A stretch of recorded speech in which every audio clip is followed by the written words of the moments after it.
Elsie de Laniñas. La maison de la culture d'Ajalvir est rebaptisée Maison de la culture d'Ajalvir, Leandro Fernández de Moratín, en hommage à l'auteur de Elsie de Laniñas, une pièce de théâtre, pièce maîtresse du néoclassicisme espagnol, où l'auteur met en évidence la bouche d'un de ses personnages, le nom d'Ajalvir, pour la première fois dans l'histoire de la littérature. Leandro Fernández de Moratín écrivit Elsie de Laniñas en 1801, mais il ne sortira que le 24 janvier 1806. Elsie de Laniñas ne fut pas seulement un succès public retentissant, c'était l'œuvre d'une acceptation plus longue.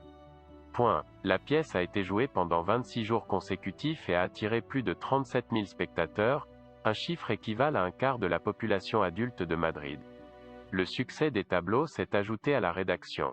Toute l'action se déroule dans la salle de passage d'une auberge à Alcalá de Henares.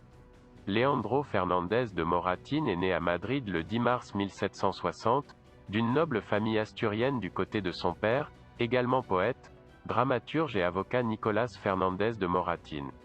Sa mère était Isidora Cabo Conde, avec des racines à Pastrana, Guadalajara. Il a grandi dans un environnement où les discussions littéraires étaient fréquentes, puisque son père Nicolás était un homme dédié aux lettres et le fondateur et tertullien régulier de la Fonda de San Sebastián. À l'âge de 4 ans, il est tombé malade de la variole, qui a affecté son caractère, le rendant timide. Il est également devenu un lecteur compulsif de la poésie espagnole classique, de Don Quichotte, de Lazarillo et d'œuvres historiques telles que celles du père Juan de Mariana et les guerres de Grenade de Diego Hurtado de Mendoza. Il a d'abord suivi le métier de bijoutier de son grand-père paternel. À 19 ans, en 1779, il avait déjà remporté le 2e prix de poésie au concours public organisé par l'Académie royale espagnole avec le roman héroïque, La Toma de Granada por los Reyes Católicos. En 1787, et grâce à l'amitié de Jovellanos, il entreprit un voyage à Paris comme secrétaire du comte de Cabarrus, alors chargé d'une mission diplomatique qui cherchait à conseiller Louis XVI sur les mesures anti-révolutionnaires. L'expérience fut très profitable pour le jeune écrivain. Par exemple, il a rencontré le dramaturge néoclassique Carlo Goldoni. Florida Blanca tombe en grâce et lui accorde alors la miséricorde d'un bénéfice de 300 ducats sur l'archevêché de Burgos. Moratín est ordonné première tonsure par l'évêque de Tagaste, condition essentielle pour en bénéficier. Peu de temps après l'arrivée au pouvoir de Godoy, il obtint la protection du favori, qui l'aida à créer ses comédies et augmenta ses revenus avec d'autres sinécures ecclésiastiques, 3000 ducats dans une paroisse de Montoro et 600 sur la mitre d'Oviedo. Avec ses revenus, il gère une rentrée discrète qui lui permet de se consacrer uniquement à l'écriture de pièces de théâtre. Retiré à Pasteur, Anna, ville natale de sa mère, il a retouché plusieurs de ses œuvres.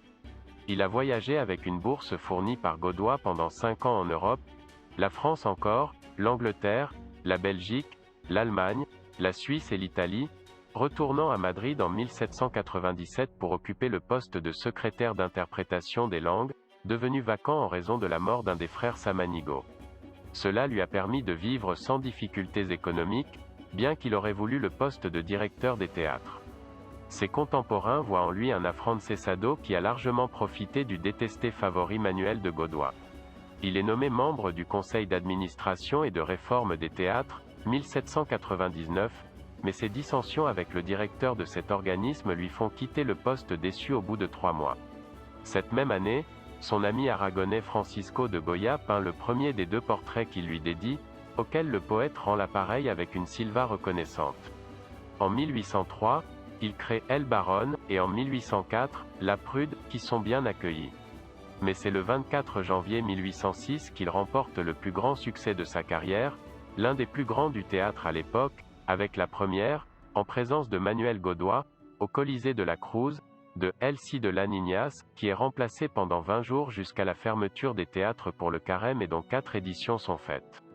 La mutinerie d'Aranjuez en 1808 provoqua la chute de Godoy. Il s'est enfui à Vitoria et de là il est revenu comme francisé, pour lequel sa propriété a été confisquée.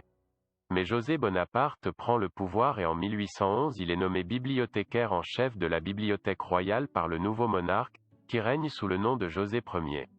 Sa contribution est de réaliser un nouveau catalogue de dossiers volants. En 1817, la crainte de l'Inquisition le ramène en France sous prétexte de prendre les eaux à Aix-en-Provence, Puis il se rend à Montpellier, Paris et Bologne, Italie. Le succès du prononcé du libéral Rafael del Riego en janvier 1820 rétablit la constitution de Cadix et il retourna avec espoir à Barcelone à la fin de 1820, où ses amis lui obtinrent le poste de juge de presse. Mais la peste éclate dans la ville et Moratin s'enfuit à Bayonne en 1821, ne reviendra jamais en Espagne.